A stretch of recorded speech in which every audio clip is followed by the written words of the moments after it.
friends, now welcome to the video number 28. In this video we will understand about the basic terminology used in accounts. Basic terminology, कुछ words हैं जो हम use करते हैं accounting के अंदर, तो उन words का मीनिंग क्या होता है एक्चुअल, उससे हम क्या समझेंगे, because this word will repeatedly, हम इसको रिपीटेडली यूज़ करेंगे, उनका अगर मीनिंग नहीं पता होगा तो दिक्कत हो जाएगी. So first is business transaction. What is business transaction? This is what business transaction का मतलब है, मैंने जैसे यहाँ लिखा है कैश एंड क्रेडिट, दो तरह के ट्रांजैक्शन, इंटरनल और एक्सटर्नल. तो फर्दर हम इसको क्लासिफाई करेंगे. तो first we need to understand business transaction. What is business transaction? तो बिजनेस ट्रांजैक्शन होता है जब बिजनेस में किसी पर्सन, कोई थर्ड पर्सन है, उससे हम कुछ मनी वर्थ का एक्सचेंज करते हैं. मनी वर्थ का exchange means exchange of goods और सर्विसेज. आप बिजनेस कर रहे हैं तो obviously either you will provide the service or you will provide the goods. तो exchange of goods and services, it is business transaction. Okay, it may be cash or credit, नगद या उधार. अगर आप माल बेचते हैं, सेल ऑफ गुड्स, तो you can sell either in cash or in credit. तो business transaction can be in two way, cash or credit. Okay, so in business transaction we need to understand only one thing. When we do any transaction with any person, it is business transaction and it is external business transaction if we do this with any third person other than the business. Okay, business के बाहर के जो भी व्यक्ति हैं, जो business में अंदर नहीं है, बिजनेस के बाहर के जो व्यक्ति हैं, उनसे जो ट्रांजैक्शन होगा वो बिजनेस ट्रांजैक्शन कहलाएगा. Business is a single person, single entity, legal entity है. हम लीगल एंटिटी प्रिंसिपल में एक्सप्लेन करूंगा, आप उस वीडियो को देखिएगा, आपको समझ में आएगा व्हाट इज बिजनेस. तो बिजनेस ट्रांजैक्शन, बिजनेस से related transaction with the third person is external business transaction. Another kind is internal business transaction. कुछ ट्रांजैक्शन ऐसे होते हैं जो इंटरनल बिजनेस ट्रांजैक्शन होते हैं.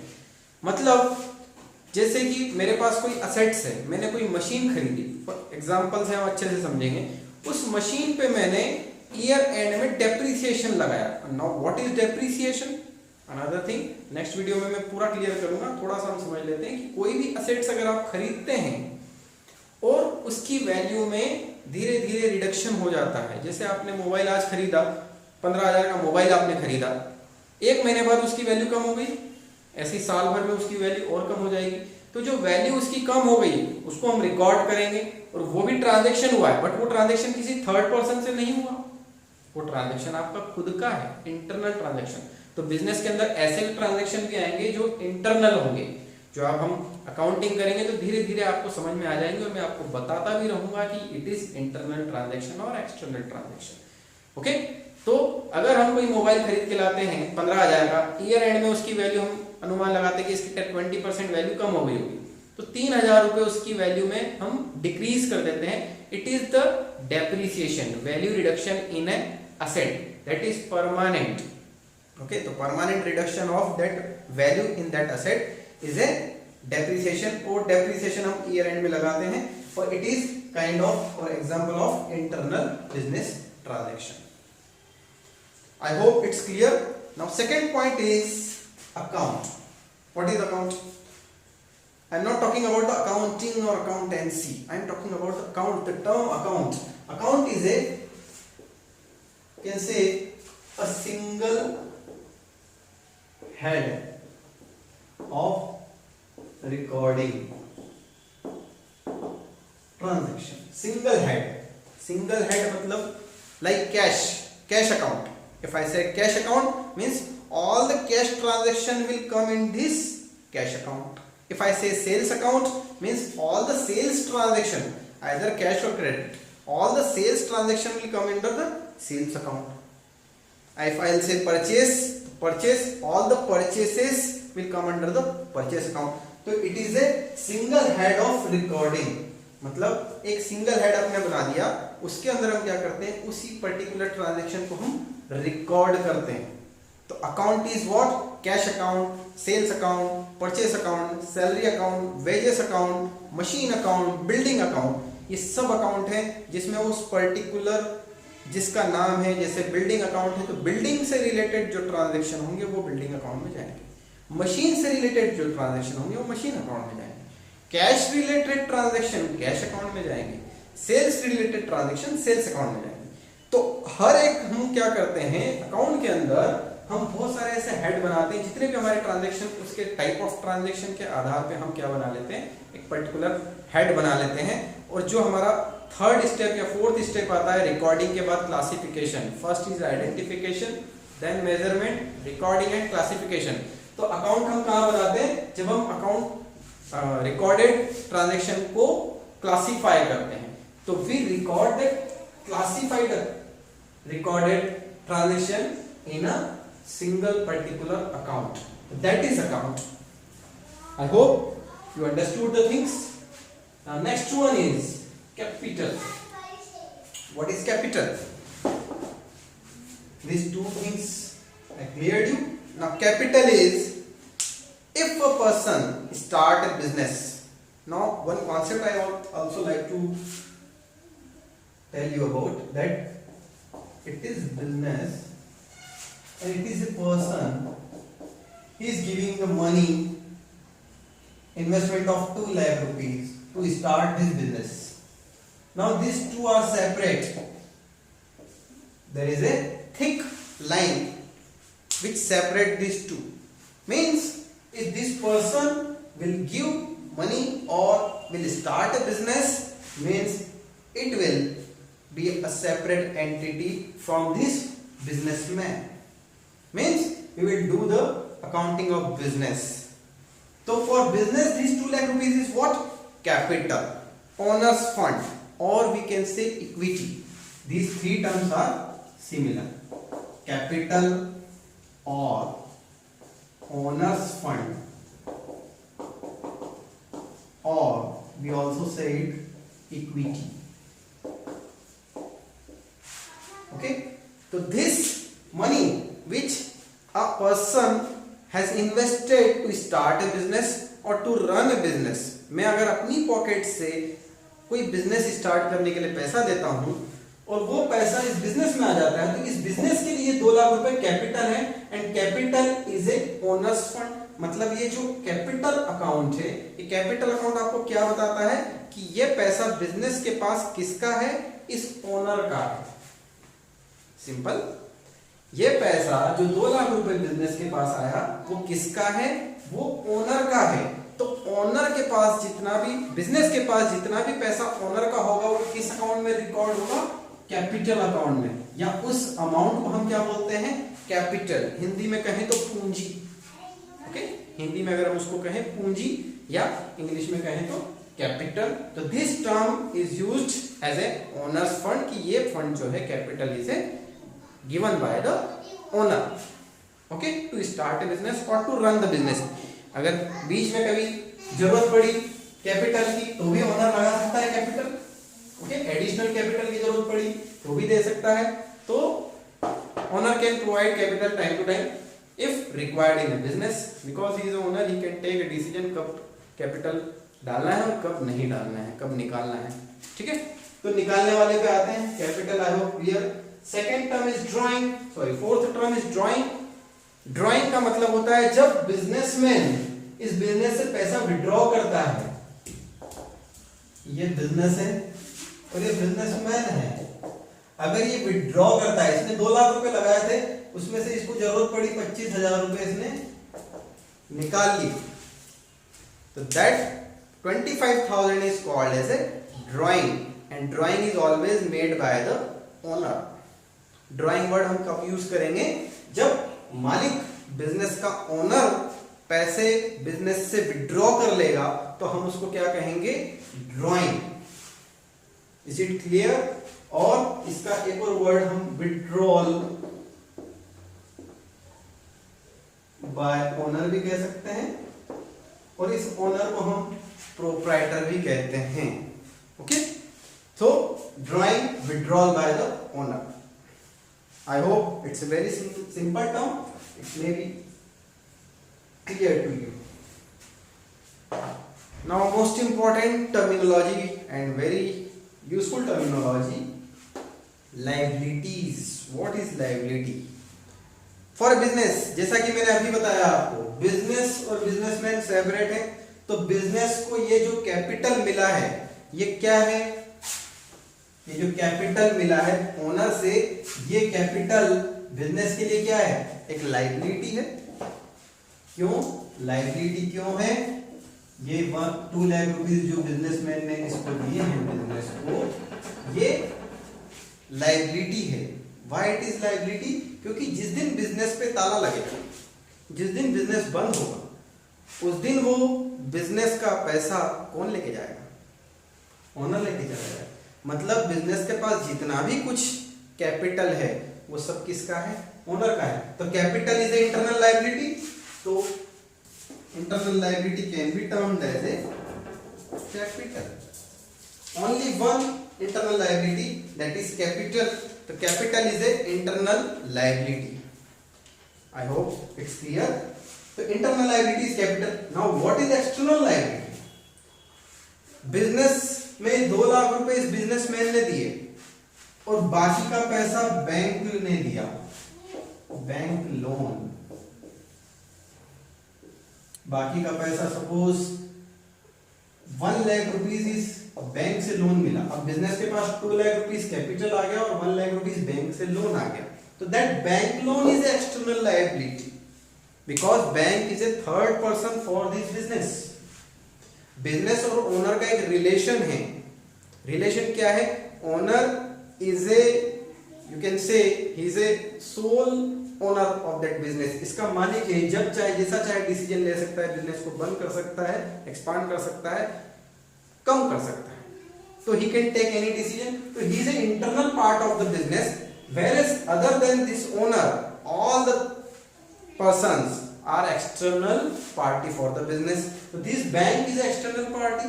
So this is external liability. तो जो भी पैसा आपको बाद में चुकाना है बिजनेस को, जो भी पैसा बाद में चुकाना है या देना है, तो it is a external liability and you can से अ लायबिलिटी। तो ये पैसा तो आपको 1 लाख का लोन लिया तो चुकाना पड़ेगा, ब्याज सहित चुकाना पड़ेगा। तो obviously it is external liability. और ये 2 लाख रुपए आपको कब देने हैं इस ओनर को? जब बिजनेस बंद हो जाएगा। और हो सकता है 2 लाख रुपए में कुछ पैसा कम हो गया हो सकता है 2 लाख रुपए में प्रॉफिट आने के बाद ये कुछ पैसा बढ़ भी गया हो। तो जब ये पैसा 2 लाख रुपए बिजनेस ओनर को वापस करेगा, तब बिजनेस क्लोज हो जाएगा। ओके, तो external liability is third person. Another external liability आप कह सकते हैं suppliers, suppliers of raw material. बहुत सारे सप्लायर हो सकते हैं, नंबर ऑफ 1 2 3 4 5 और 100 500। मैन्युफैक्चरिंग कंपनी को रॉ मटेरियल सप्लाई करते हैं, या कोई ट्रेडिंग कंसर्न है उसको भी गुड्स होलसेलर सप्लाई करते हैं, रिटेलर को होलसेलर सप्लाई करते हैं। तो ये सप्लायर्स उधार माल देते हैं। सपोज इसने इसको माल उधार दिया 50,000 का, ये 50,000 रुपीज वापस चुकाने होंगे, बिजनेस को वापस देने होंगे। 50,000 का माल उधार लिया है, तो ये 50,000 भी क्या है? ये भी एक्सटर्नल लायबिलिटी है, because supplier also a third person. इसीलिए मैंने कहा था इंटरनल लायबिलिटी सिर्फ एक होती है, that is capital. External liability कई हो सकती है, बैंक लोन भी होता है, सप्लायर भी हो सकता है, एंड आउटस्टैंडिंग एक्सपेंसेस भी हो सकते हैं।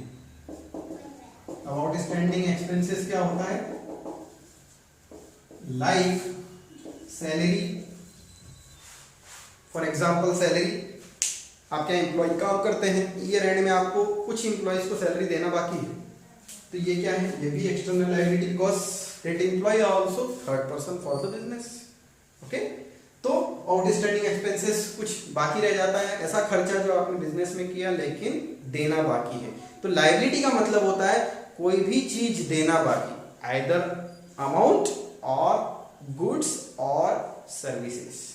लायबिलिटी का एक सिंगल मीनिंग क्या है? कोई भी चीज देना बाकी, that is liability, simple. Okay, तो ये चीज सब क्या है? ये मनी टर्म्स में मैंने बताया मनी देना बाकी है। ये गुड्स भी हो सकता है, हम आगे अभी पढ़ेंगे तो उसमें आपको समझ में आएगा कि लायबिलिटी गुड्स में कैसे हो सकता है।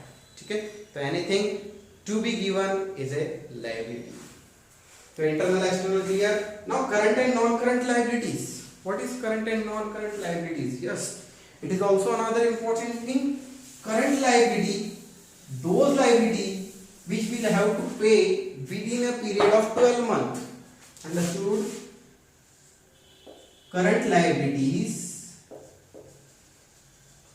current within a period of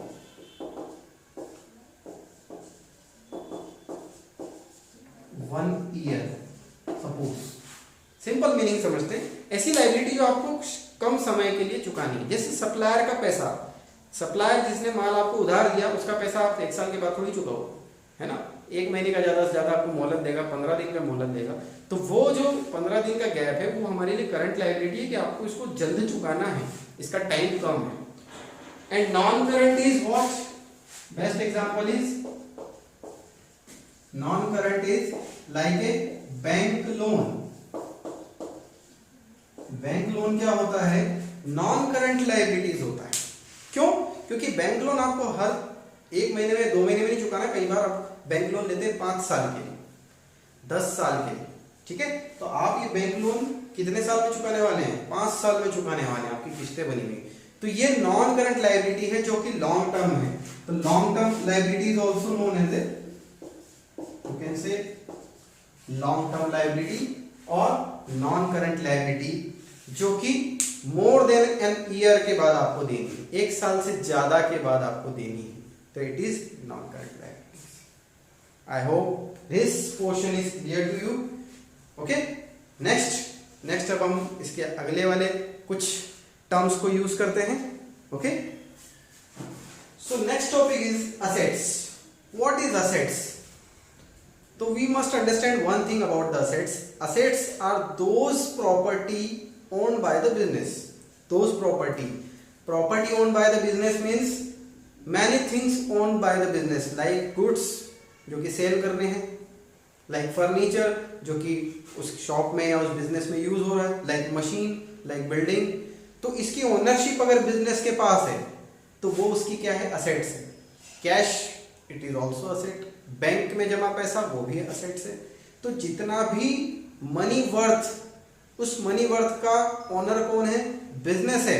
तो वो क्या है? बिजनेस की असेट्स है, owned by the business and value attached in rupee term.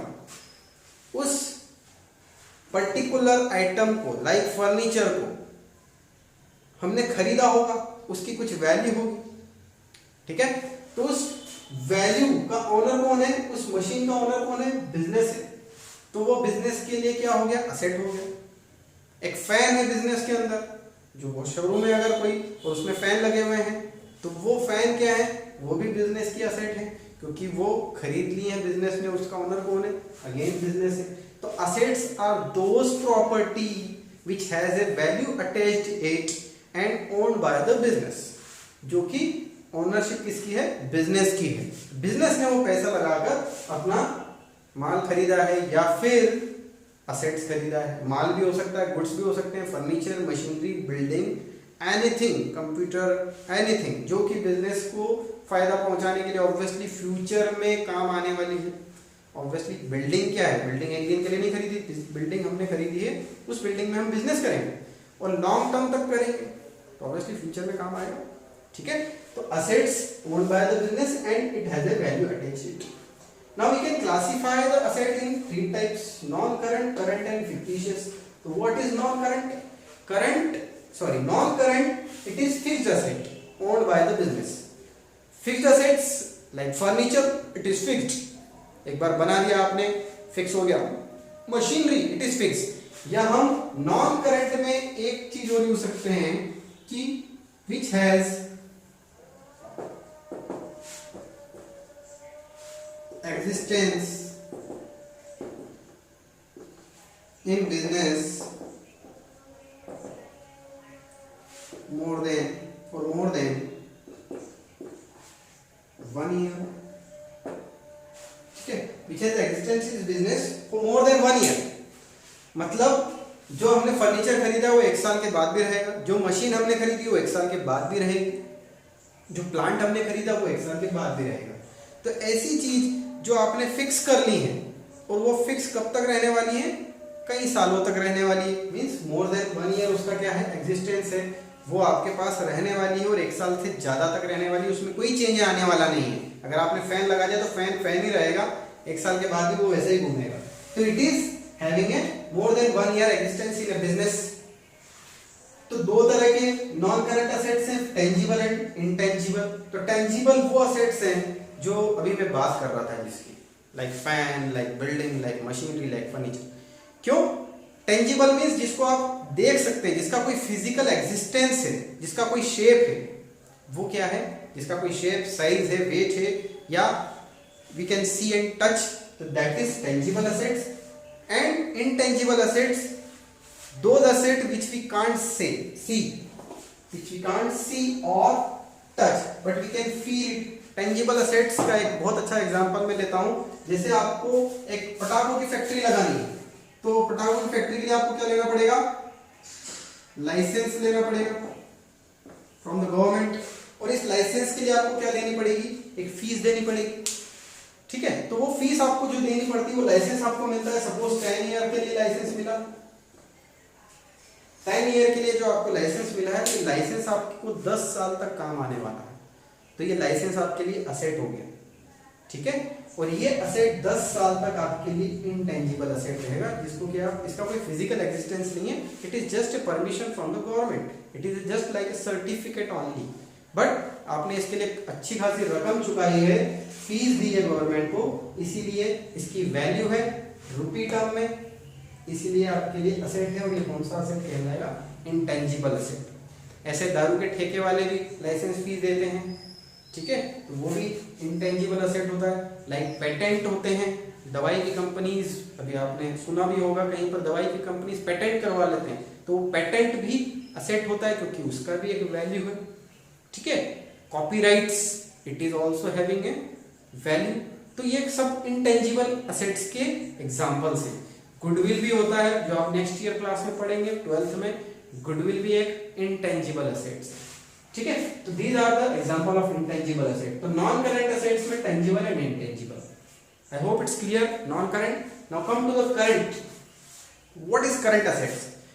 which can be converted into cash or cash equivalent, which can be converted into cash or cash equivalent, convert into cash within a period of 1 year, or you can say short period, say 1 year, जिसको कि आप cash में convert कर सकते हैं 1 साल के अंदर अंदर। वो आपके लिए असेट तो है, लेकिन करंट असेट। लाइक गुड्स, आपने रॉ मटेरियल खरीदा, तो रॉ मटेरियल आप साल भर सामान थोड़ी रखने वाले हैं, आप उस रॉ मटेरियल का कुछ बना के बेचेंगे, और वो सामान बनाकर जो बेचने वाले हैं वो 1 साल में ही कैश में कन्वर्ट हो जाएगा।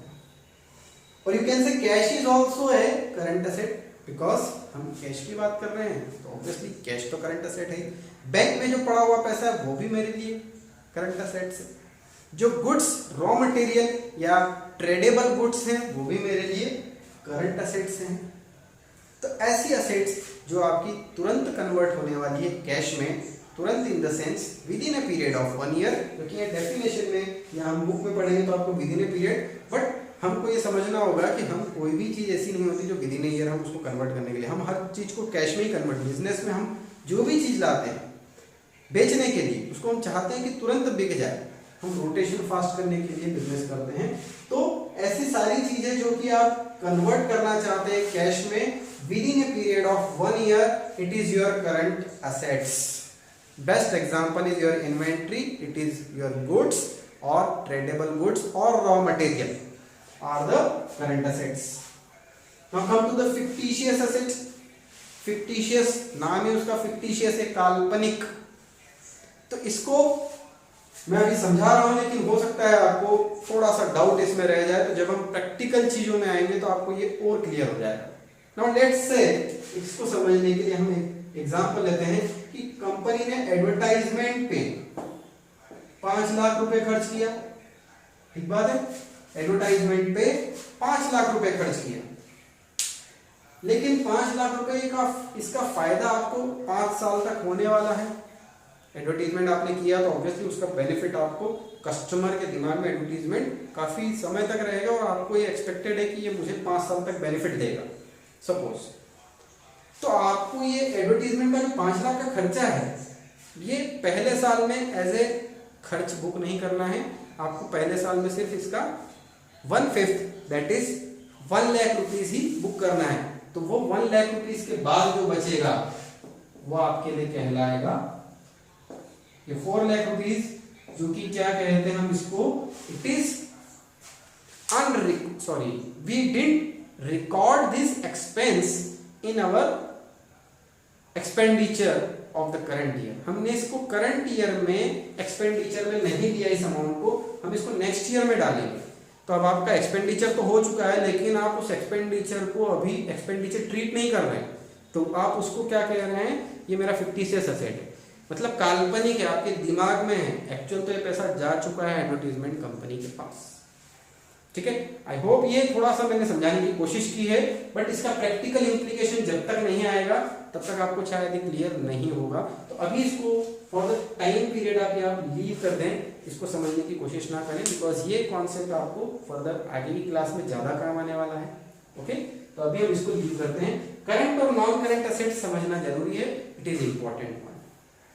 तो thank you very much if you understood the topic and if you like this video तो सब्सक्राइब कर दीजिए, लाइक कर दीजिए एंड बेल आइकन प्रेस कर दीजिए। Thank you very much.